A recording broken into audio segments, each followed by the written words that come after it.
à la Cantorade. Venez avec nous sur Radio Laser prendre de la hauteur et du recul sur les interrogations multiples que nous et vous nous posons toutes et tous. Critiquons, proposons, réfléchissons dans l'humour et le respect. Explorez pendant un mois, chaque semaine, un sujet pertinent avec toujours un invité expert. Bonjour à toutes et à tous à la Cantorade sur Radio Laser. Nous continuons avec une deuxième chronique avec André. Bonjour. Et avec Pierre. Bonjour. Et donc, nous parlions finalement des conditions qui avaient amené Pierre Sauvêtre à s'intéresser à la culture bretonne, indépendamment finalement d'ensuite d'une activité professionnelle qui n'avait rien à voir avec la musique.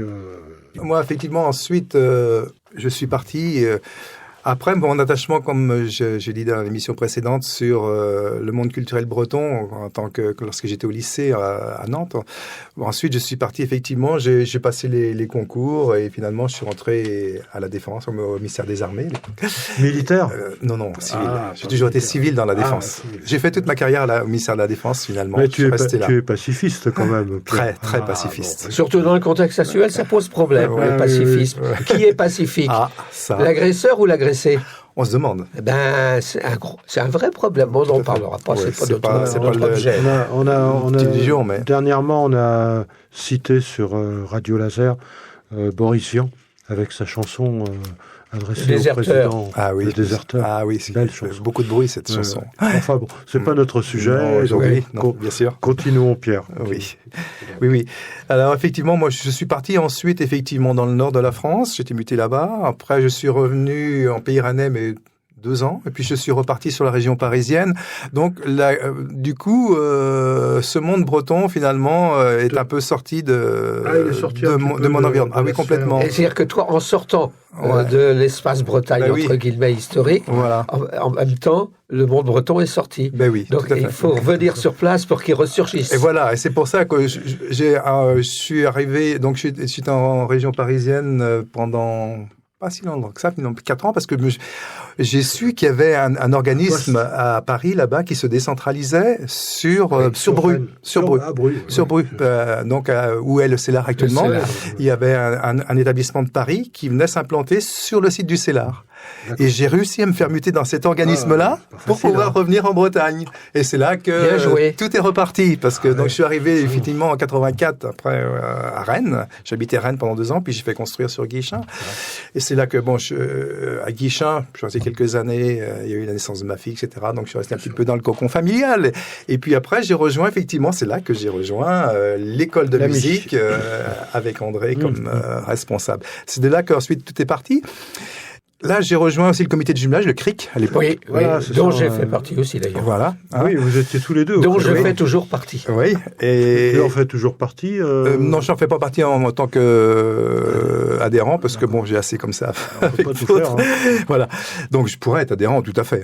Ça, au contraire, il n'y a pas de souci là-dessus. Et effectivement... je me suis beaucoup investi sur l'école de musique quand dont on a parlé tout à l'heure, là, effectivement. Et puis, à un moment donné, c'est pareil, on a besoin de voir autre chose. À un moment donné, donc l'école de musique s'est créée,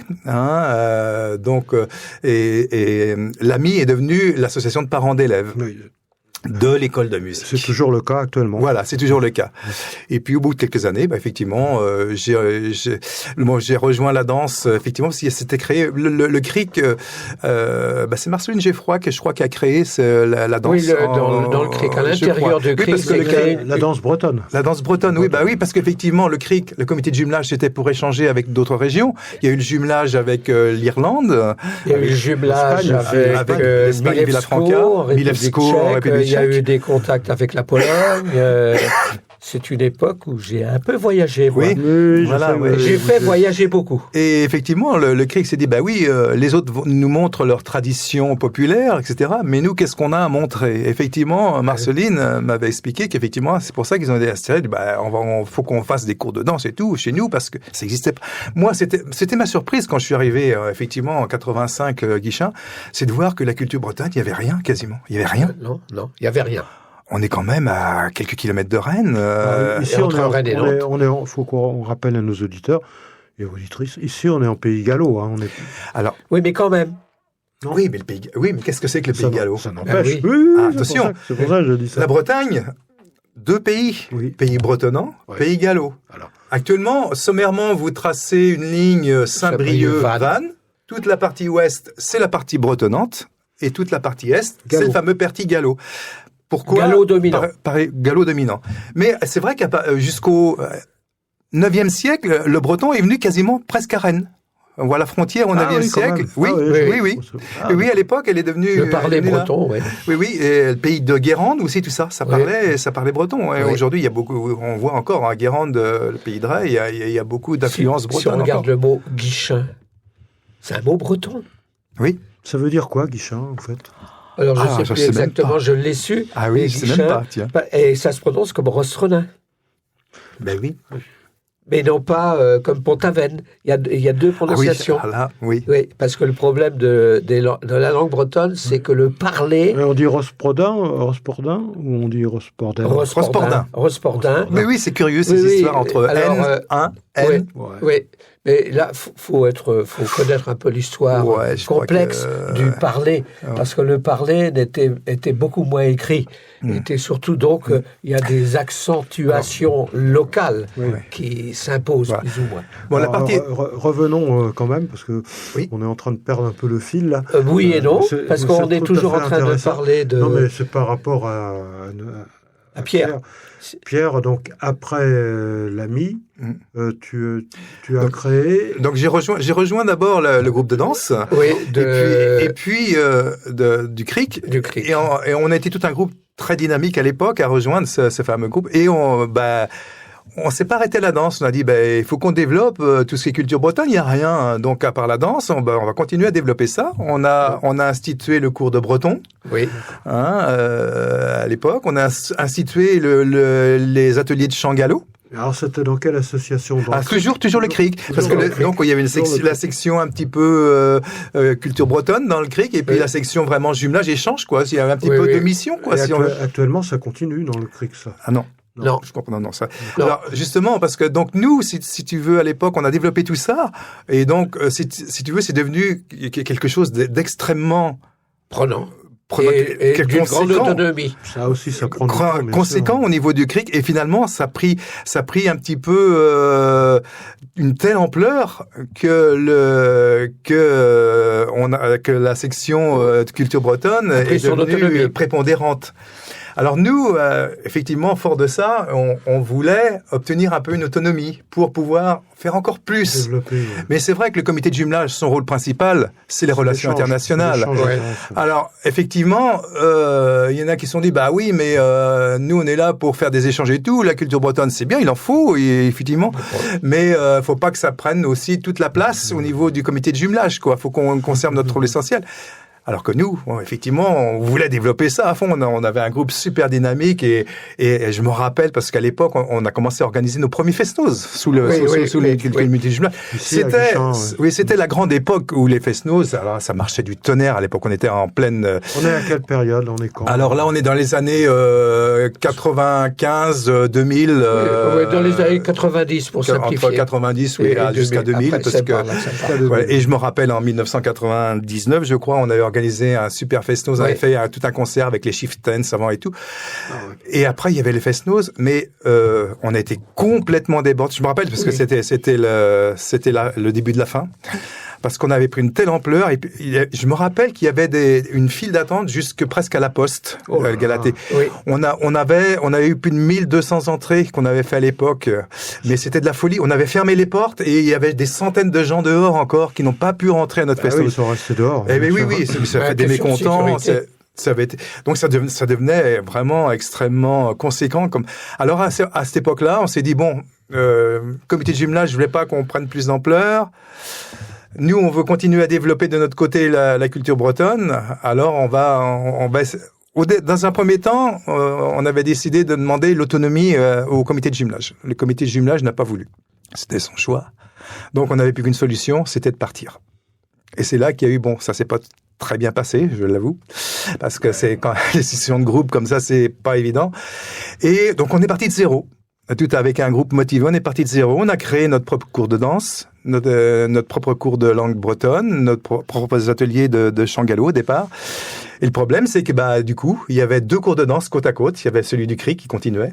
Et il y avait le nôtre. C'était dur parce que donc il y avait deux entités pour les mêmes activités. Et donc vous avez créé l'association Adorn. Dans Adorn. Alors là, on l'a créé donc en 2001. L'année du centenaire Ça veut dire quoi, Adorn? Voilà. Adorn, Adorn. Qu'est-ce que ça veut dire? Ça veut dire, c'est tout un symbole. Ça veut dire main dans la main. Ah ouais, c'est joli. C'est beau. Ouais. C'est tout un symbole. C'est ce qui reflète notre association. C'est notre objectif. Convivialité, respect d'autrui, solidarité. Et ça fait penser à cette époque aussi, existait une association nationale, touche pas à mon poste.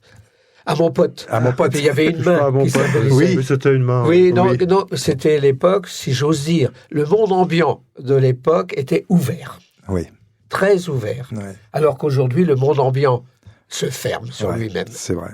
C'est vrai, malheureusement. Oui, voilà. Malheureusement. Ça explique beaucoup de choses. Même au niveau international, c'est pareil. On en a déjà parlé souvent, beaucoup d'individualisme. Puis les réseaux sociaux n'aident pas.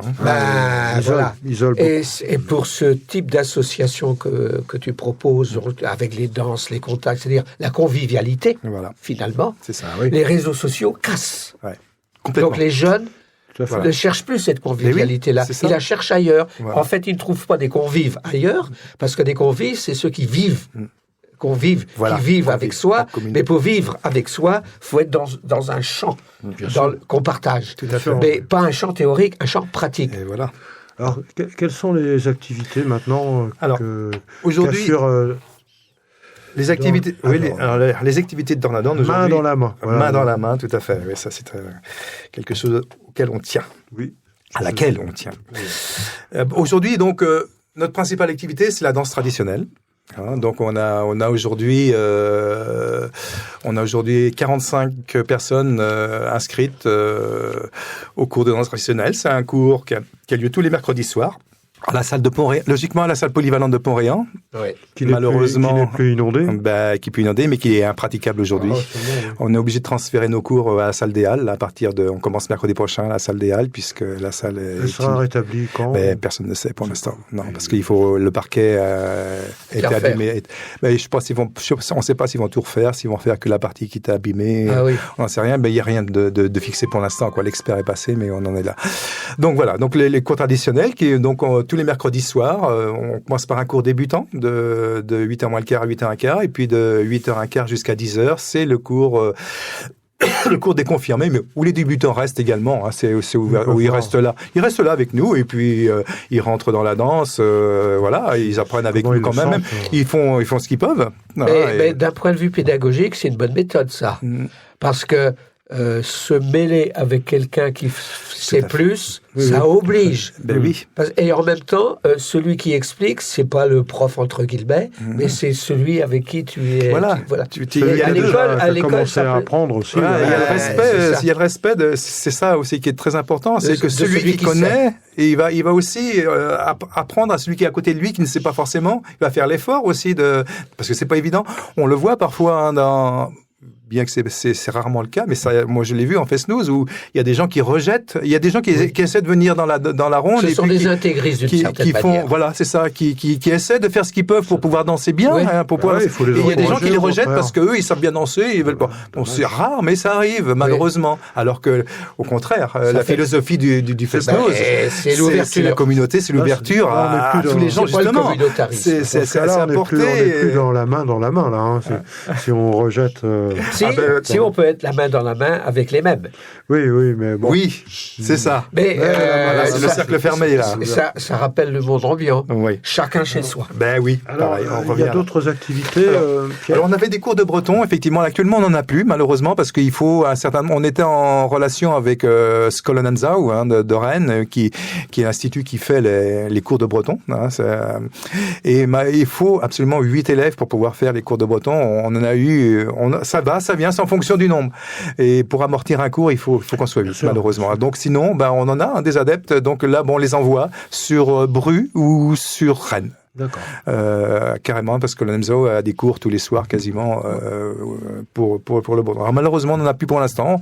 Le jour où, tous les ans, on remet ça sur le forum. Après, cette année, on n'était pas loin, on était rendu à 5 ou 6 cette année, malheureusement. Faut attendre 8, c'est ça? Ah oui, parce qu'on peut pas amortir le coût d'un prof, quoi. Mais c'était vrai aussi dans les cours de musique. Exactement, c'est pareil. Hein. Mais c'est aussi des cours de chant, chorale. Alors, autrement, on a des ateliers de chant du Pays Gallo, oui. Donc, alors tous les mois, on a un atelier. Là, on est 12 participants cette année. Hein, donc, c'est les chants. Donc, les chants traditionnels, ça veut dire quoi? Ça veut dire le chant à danser, le chant, les complaintes, et puis le chant à la marche. Tous les ans, on fait d'ailleurs une balade chantée. Petite remarque sur les complaintes. Les complaintes, ce sont des chants qui racontent l'histoire presque journalière de ceux qui vivent sur place. Ce qu'on appelle les guers en breton. Exact. Mais on trouve ça aussi au Moyen-Âge, dans d'autres endroits, dans toutes les régions du monde, il y a des complaintes. Les troubadours. Les troubadours. Il y avait, les troubadours qui racontaient un peu, mais il y avait deux sortes de troubadours.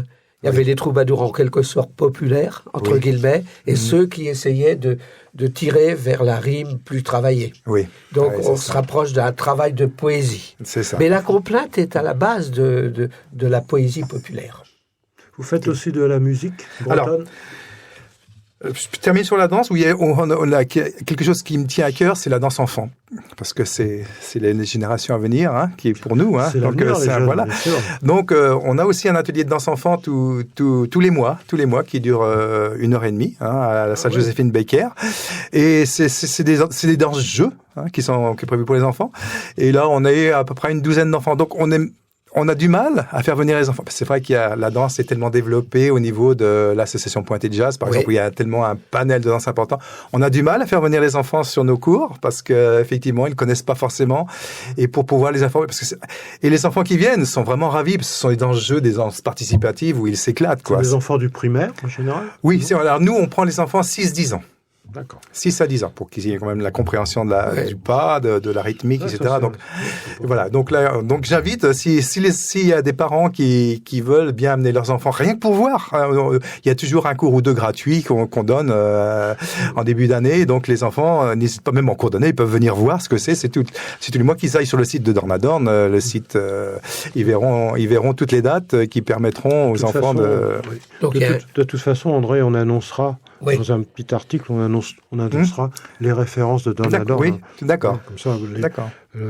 Très bien, les gens pourront aller voir. Vous avez un site? Oui, on a un site internet. On va indiquer tout ça. Il suffit de frapper Dornadorn. Oui, ça renvoie tout de suite. Sur internet, tu tapes Dornadorn. Il y a plusieurs associations Dornadorn, mais bon, on la trouve facilement. Dornadorn Guichin, avec toutes les activités. Tout est répertorié dessus, avec toutes les dates des ateliers, etc. Donc les gens qui sont intéressés, ils peuvent directement venir voir. Il faut qu'ils viennent voir. C'est gratuit, ils peuvent venir voir un cours gratuit. Faut surtout venir voir. Voilà. Vous avez aussi également, alors ça fait partie de Dornadorn, excusez-moi, le yoga du rire aussi. Alors ça c'est assez nouveau. C'est Evelyne Lemel qui habite Guichin, qui habite près de la halte de l'Aillé là-bas. Et effectivement, qui était venue nous voir un jour, on dit moi j'ai pas d'association, mais je fais un cours de yoga. Je fais du yoga du rire et mon cours se fait avec l'entame du cours du yoga avec un chant du Pays Gallo et je termine avec un conte du Pays Gallo. Alors, elle nous dit, est-ce que je pourrais rejoindre votre association? Oui, évidemment. Puisque effectivement, dans l'esprit toujours. Voilà, toujours cet esprit voilà. Et bon, c'est une activité qui est un petit peu c'est à côté. à côté annexe, un petit peu, mais avec une partie quand même culture bretonne dedans. Et puis. Bon, c'est pour le bien-être, donc à partir de là, le yoga du rire. Donc du coup, cette activité a rejoint l'association Dornadorn et puis aujourd'hui se développe bien puisqu'il doit y avoir plus d'une vingtaine de participants au cours du vendredi après-midi ou du samedi matin. Il y a 2 cours. Donc on avait fait l'interview sur. On était ensemble, je crois, André, avec une association qui s'appelle Rire et Santé. D'accord. On disait que rire, c'est important. Ah oui. pour la santé. Et là, j'ai assisté, je pense que tu étais là aussi, à la cale de Pont-Réan, où on nous avait fait des démonstrations de yoga du rire, ou bien il faut partir rire. Il ne faut pas avoir peur de se lancer, de paraître ridicule comme ça au départ, hein, parce que... Mais on y va, quoi. J'avais émis quelques interrogations sur cette question. André, ah bon? Oui, parce que le mot yoga et le mot rire, on peut comprendre, mais à condition de saisir le rire comme mouvement du corps. Ouais. Parce que si on le saisit comme simplement manière de se rapporter au monde, ça ne va pas. Oui. Toi, comment tu associes yoga et rire, André? J'ai du mal. Ah oui. C'est vrai que je me suis même pas posé la question. Traditionnellement, le yoga, si on veut, qui nous vient en gros du monde oriental, des Indes, du Tibet, d'ailleurs, là, bien sûr. C'est à la fois une philosophie, dans le sens où une manière de regarder le monde, une manière d'appréhender, donc de se positionner face au monde, et en même temps, c'est une manière de se comporter pour soi-même. Oui. Donc, mais le rire, d'une certaine manière, n'est pas dans le yoga. Oui, c'est vrai. Mais en soi, le rire n'est pas une méditation, n'est pas une réflexion. Le rire n'est pas une méditation, c'est une émotion, c'est une expression du corps. C'est une expression, une extériorisation. Parce qu'on peut rire jaune. Se lâcher, se relâcher aussi. Alors, le yoga, c'est pas mais le mot relâchement n'a pas le même sens. Oui. Mais on doit produire pas mal de neuromédiateurs lorsqu'on rit. Ça fait du bien. Ça fait du bien pour la pression artérielle, pour la fréquence cardiaque, pour le cerveau, pour la circulation en général aussi également. Mais pour l'équilibre global physiologique. Alors effectivement, le terme n'est peut-être pas forcément approprié. Il faudrait poser la question qui a inventé ce fameux terme, le yoga du rire, effectivement. Pourquoi le yoga du rire? Effectivement. Peut-être à Yveline, je demanderai, tiens. Ça n'a pas posé vraiment. Ça ne me gêne pas, moi, qu'on associe les deux. Mais les raisons pour lesquelles on associe. On est dans le cadre de rire et santé, quand même. Enfin, de toute façon. Mais yoga, c'est pas santé, au sens propre. On va devoir clôturer. C'est s'humaniser, ce qui n'est pas la même chose. On va devoir clôturer notre dernière chronique, là. Et on demande toujours à notre invité quel message il aimerait adresser aux auditeurs, aux auditrices et aux auditeurs. On le fait systématiquement, ça, André. Peut-être qu'il n'a pas de message, après tout. Mais on peut très bien ne pas en avoir. Oui, le message, on est là pour parler d'association. Alors moi, c'est sur ce point-là que je veux intervenir. Pour terminer, alors qu'est-ce qu'apporte une association finalement? Ça permet d'élargir son réseau, de rencontrer de nouvelles personnes, des personnes différentes, mais avec qui on a les mêmes préoccupations. C'est aussi se sentir utile, défendre et soutenir une cause qui vous est chère, pour le bien de la communauté. On revient toujours à la communauté. Oui. C'est améliorer sa confiance en soi. Je disais tout à l'heure, moi, au départ, j'étais pas du tout dans l'association, mais j'ai pris quand même une certaine confiance à franchir les grades au niveau de l'association, devenir président. Et voilà. C'est sortir de la routine, découvrir d'autres univers. C'est aussi pour les gens qui sont dans le monde du travail, enrichir son CV. On demande souvent aussi si on a des activités effectivement associatives, ça compte énormément au niveau du recruteur. Sa capacité à encadrer, sa capacité d'initiative, sa capacité effectivement la sociabilité, effectivement, tout ça, c'est très important. C'est aussi se découvrir des talents cachés. Qu'on n'aurait pas forcément vu quand on reste chez soi. C'est développer ses compétences, sa capacité d'adaptation, sa capacité d'écoute, son travail en équipe. C'est aussi se sociabiliser, c'est se permettre de s'ouvrir à autrui et au monde extérieur, se sortir de sa zone de confort et de retranchement dans le cadre d'activités auxquelles on prend part. C'est rejoindre une association, c'est la garantie de s'épanouir aussi bien sur le plan personnel que professionnel. Rejoindre une association, ça rend heureux. Les gens sont plus optimistes dès qu'ils font preuve de... C'est reconnu, ça. Hein, il y a des études qui ont été faites là-dessus. Les gens qui sont dans les associations sont beaucoup plus optimistes que les autres. Hein, et font preuve de beaucoup plus d'enthousiasme parce qu'ils s'impliquent dans l'association. Et je terminerai par par une petite, un petit mot Diderot. Oui. Hein, l'homme le plus heureux est celui qui fait le bonheur d'un plus grand nombre d'autres. Voilà, c'est le respect d'autrui, c'est la convivialité, c'est la solidarité. Voilà, c'est les objectifs de l'association Dornadorn. Alors moi, je vous invite à rejoindre les associations, et puis bien sûr, pourquoi pas Dornadorn, évidemment. Bien sûr. Et oui, et donc Diderot qui était le anti-individualisme. Oui, qui était le père de l'encyclopédie. Et Diderot qui cherchait à vulgariser, à ce que chacun s'intéresse à tout. Voilà, c'est ça. Et sûrement s'intéresser à ce que fait encyclopédie, recueil de tous les savoirs. C'est important. Ben oui, s'il était là aujourd'hui, effectivement. Absolument. Et en tout cas, finalement, la traduction de Dornadorn, la main dans la main, je trouve que c'est un très très bon sens. C'est même pas la main dans la main, c'est main dans la main. C'est main dans la main. Plus fort. C'est main dans la main. Oui, c'est plus fort. Encore. C'est du lien. Voilà. Et créer du lien, c'est quelque chose de toujours essentiel. Et toutes ces valeurs traditionnelles. Et la main fabrique. Homo faber. Bravo. Merci André. En tous les cas, bravo, termine sur une belle note. L'homme fabrique, on construit toujours. Merci Pierre. Merci à vous de m'avoir accueilli. André, on a été très, très enthousiaste de cet entretien avec Pierre. Et cette idée de revaloriser les associations, c'est une belle association. Et dans le monde contemporain où l'individualisme, qui est devenu un égoïsme finalement, et un égotisme, où on ramène tout à son portable, aux réseaux sociaux, mais ce ne sont jamais que des réseaux. C'est pas de la convivialité. Voilà, on va donc finir ces deux chroniques et merci encore à Pierre Sauvêtre. Merci à vous. André, on se retrouve bientôt. Bien sûr. Oui, bien sûr, on se retrouve pour une autre convivialité. Prenez bien soin de vous, bon week-end et à bientôt. Portez-vous bien. Au revoir, au revoir.